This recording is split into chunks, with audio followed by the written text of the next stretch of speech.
8 horas e 54 minutos e a gente já volta aqui com o TV Mar News. Olha só, um evento organizado pelo SESMAC em parceria com a Mackenzie vai debater no próximo dia 25 os transtornos de desenvolvimento.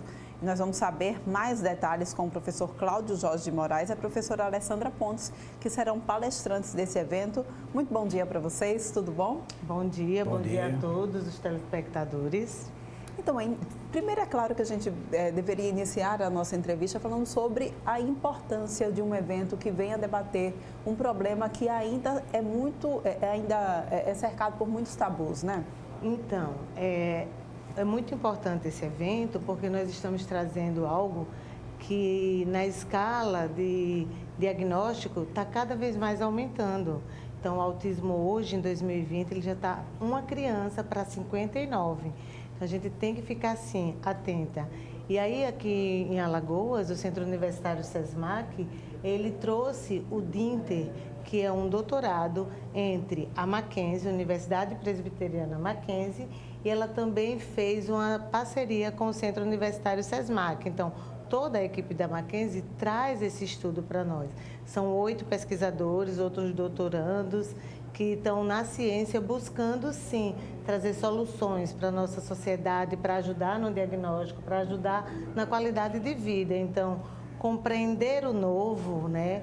Compreender o novo, muitas vezes é necessário a gente conhecer. Então, a gente faz o resgate histórico, faz o estudo acadêmico, faz as entrevistas. Então, a gente tem que conhecer todo o percurso para tentar cada vez mais compreender. Então, o nosso evento, ele veio com essa proposta de trazer essa comunicação, esse diálogo baseado no distúrbios do desenvolvimento. E é uma equipe multidisciplinar, onde temos enfermeiros, historiadores, médicos, psicólogos, trazendo essas pesquisas, tirando dúvida de toda a comunidade, não apenas da área acadêmica, né? Porque a partir do momento que você recebe um diagnóstico que seu filho tem autismo, a gente tem que se ressignificar os pensamentos, tem que ter o pertencimento do como eu posso ajudar meu filho nessa jornada. E quando a gente fala, você falando sobre uma equipe multidisciplinar, a gente fica impressionado como também nessa equipe tem historiador, não é isso, professor Cláudio Jorge, de neurociência social e afetiva, exatamente para puxar a questão dos quilombolas e dos nordestinos. Por que esse estudo ele é direcionado exatamente para esse público? Bom dia para você também. Bom dia a todos e a todas.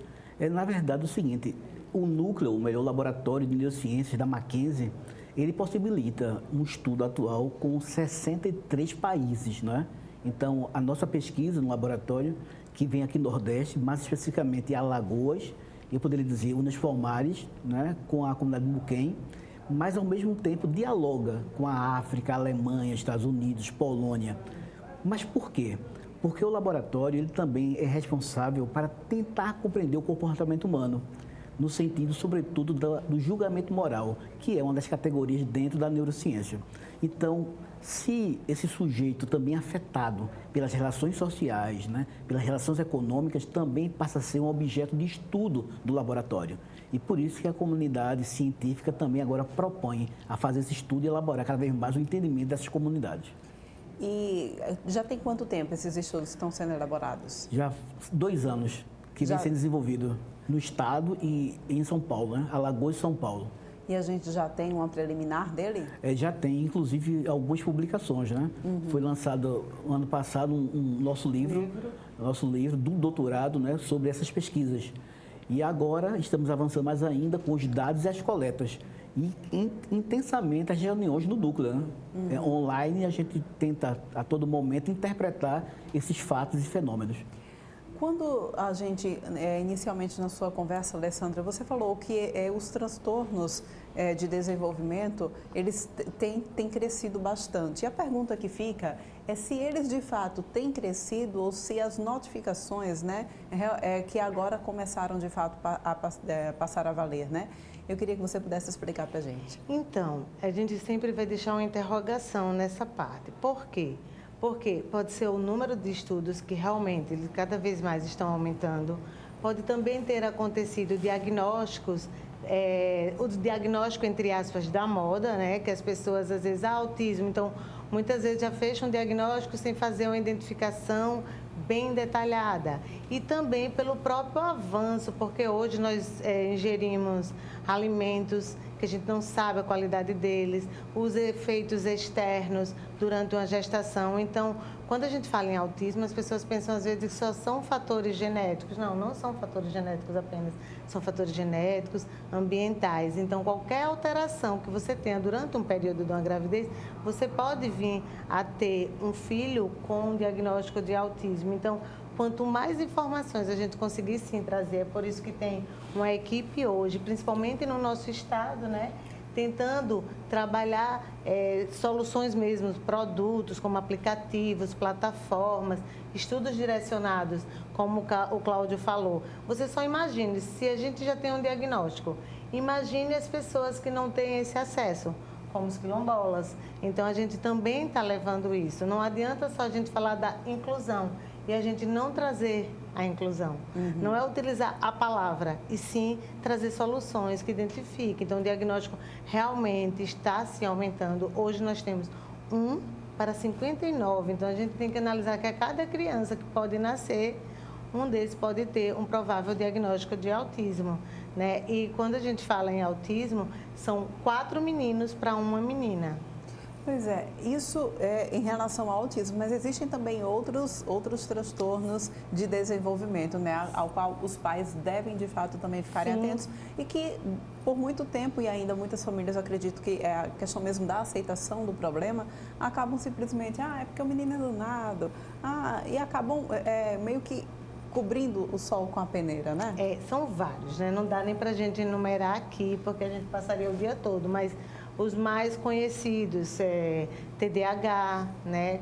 Que a criança tem uma hiperatividade, então muitas vezes a gente que está do outro lado, a gente, eita, esse menino não é tão educado, a mãe nem sempre, às vezes ele tem, né, um transtorno, então ele precisa sim ser tratado. A gente às vezes tenta negar. Não é fácil para você, mãe, uma gestação muitas vezes tão esperada e você receber um diagnóstico assim.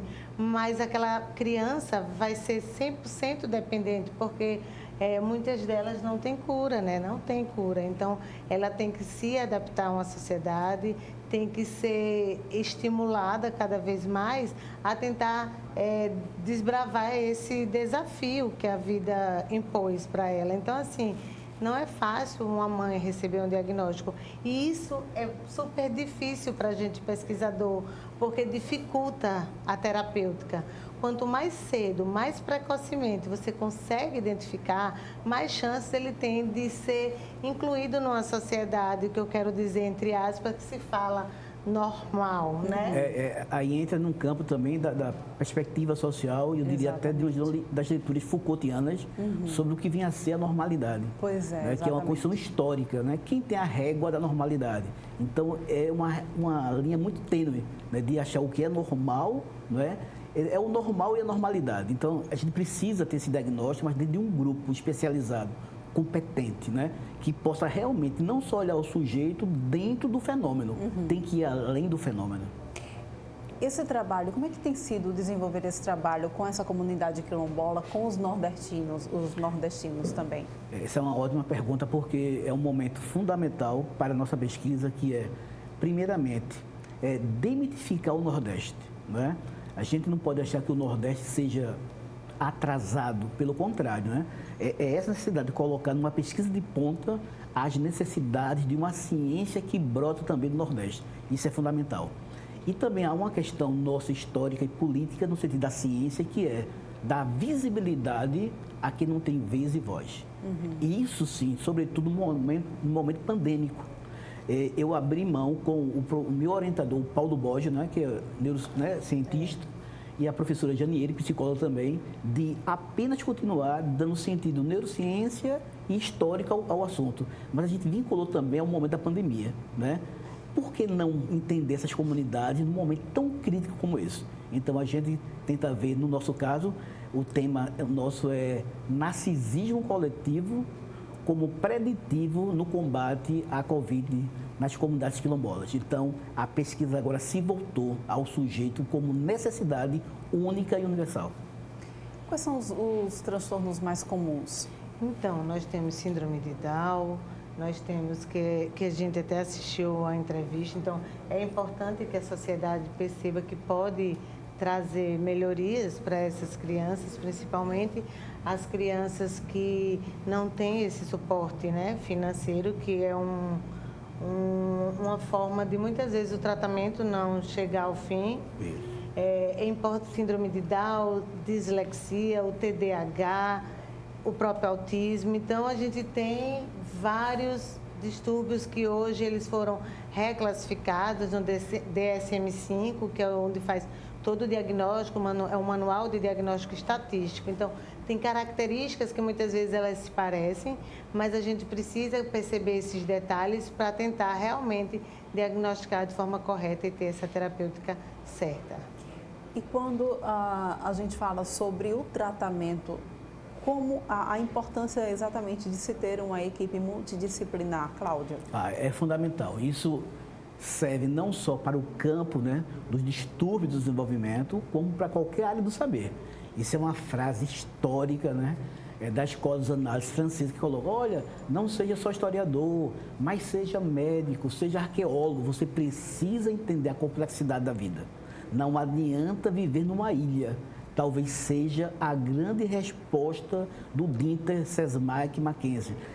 Dar ao sujeito, ao profissional, essa possibilidade de uma totalidade. Porque sem a totalidade, a gente não encontra o específico. E aí o grupo, sem dúvida alguma, né, como ela coloca, enfermeiras, psicólogos, fisioterapeutas, ao mesmo tempo compreendendo esse fenômeno do distúrbio do desenvolvimento. Isso é fundamental. Com certeza. Eu queria que vocês, então, pudessem fazer um chamamento para o pessoal de interesse que pudesse participar desse evento que já acontece no dia 25, às 9h30, né? Vai ser online? Online. 100% online. As inscrições estão pela plataforma DOIT, gratuito. Aproveita a oportunidade, ele é amplo para as famílias, para os curiosos, para os profissionais da saúde, da educação, psicólogo, né? As inscrições tá chegando ao propósito nosso. Diariamente a gente está tendo vários inscritos. Todas as pessoas que fizerem parte desse, além do conhecimento, que vai ser bastante abrangente, e a oportunidade de conhecer profissionais mundialmente também e regionalmente, né? Porque muitas vezes as pessoas não sabem que existem doutores trabalhando isso no nosso estado. Então, hoje nós temos 8 doutores que estão desenvolvendo pesquisas direcionadas para os distúrbios, muitas vezes esquecidos e invisíveis. E esse evento ele vai trazer isso. Ele vai trazer oportunidade de conhecimento, oportunidade de se perceber como profissional, de reestruturar o que precisa realmente perceber e conhecer. Então, teremos profissionais, vai ser para profissionais multidisciplinares, para profissionais da área saúde, psicologia, educação, família. Porque o conhecimento, como o Cláudio Jorge falou, ele é um impacto social. Então, quando a gente conhece, a gente tem um resultado bem melhor para a vida e para a comunidade. Inscrições, Cláudio, só para a gente encerrar a entrevista. Como é que faz para se inscrever? Como ela colocou. Entra na plataforma DOIT e já consegue online fazer a inscrição. E com certificado, né? Perfeito. Muito bem. Então, aí para quem for do interesse, entre em contato então com o pessoal do Sesmac, faz a tua inscrição, vale muito a pena. Muito obrigada pela participação de vocês aqui, tá? Obrigada também. A gente vai agora ao vivo, Viderlan Araújo trazendo mais informações aqui para o TV Mar News. É isso aí, Porlane Santos, um abraço aí para o mestre Cláudio Jorge, sempre parceiro da gente. E aí a produção do programa já aqui trazendo esse detalhe importante para todos nós aqui.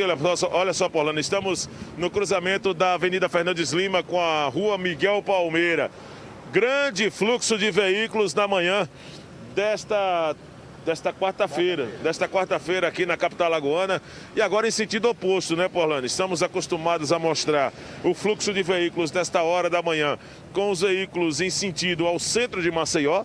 Agora a situação é diferente. o trânsito e a aglomeração, né, o congestionamento, está sendo feita através do sentido oposto com os veículos que vêm do centro de Maceió com sentido a parte alta, o Tabuleiro dos Martins, na Avenida Durval de Góes Monteiro.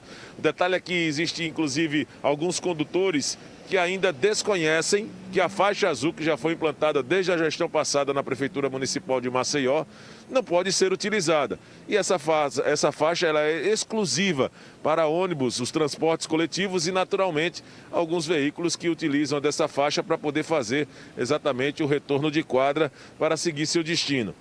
O pessoal da SMTT, em pouco tempo que nós ficamos por aqui, posicionados para entrar para o material ao vivo, já passou pelo menos 2 viaturas da SMTT e uma do BPTran, o que mostra que a fiscalização está sendo realizada e que os veículos precisam ter, através de seus condutores, muito cuidado, né, para poder transitar exatamente na faixa azul. A faixa azul que também é outro ponto que é considerado de muita atenção e exige atenção não só dos condutores, mas também de motociclistas e dos ciclistas. Pedestres nem tanto, porque temos a distribuição de faixas aqui durante o trecho na Avenida Fernandes Lima e na Durval de Góes Monteiro, mas existe sim toda uma situação que acaba sendo também de fundamental importância em termos de atenção para os ciclistas, principalmente quando se tem nessa faixa azul um limite mínimo de distanciamento entre o veículo ou o transporte coletivo para os ciclistas. Vai passar por mim agora, por exemplo, mais um ciclista, e assim durante os dias também. Ciclistas passam por aqui, né? O pessoal que utiliza a sua bike para poder ir trabalhar. Então tem toda essa atenção que precisa ser colocada, e o que chama muita atenção também, estamos aí já passando das 9 da manhã, é o trânsito aqui, que é muito grande, principalmente com sentido ao Aeroporto Internacional Zumbi dos Palmares, na parte alta de Maceió. E o que é de praxe, quando se fala de Avenida Fernandes Lima e Avenida Durval de Góes Monteiro, que são assim os principais pontos de acesso, de entrada e saída de Maceió, pelo pessoal que vem de Recife, pelo pessoal que vem de outras localidades, principalmente da região norte e de outras condições do Nordeste. Eu estou ao lado do repórter cinematográfico Francisco Nogueira, vou me despedindo aqui na programação da TV Mar com essa imagem do trânsito. O cruzamento aqui da rua Miguel Palmeira com a Avenida Fernandes Lima, próximo ao maior complexo educacional de Alagoas, o CEPA, trazendo todas as informações. Amanhã estaremos de volta ao vivo no TV Mar News. Segue você aí no final do programa, Porlane, até amanhã. Obrigada, Viderlan. Até amanhã. A gente vai agora para um rápido intervalo, mas volta daqui a pouquinho.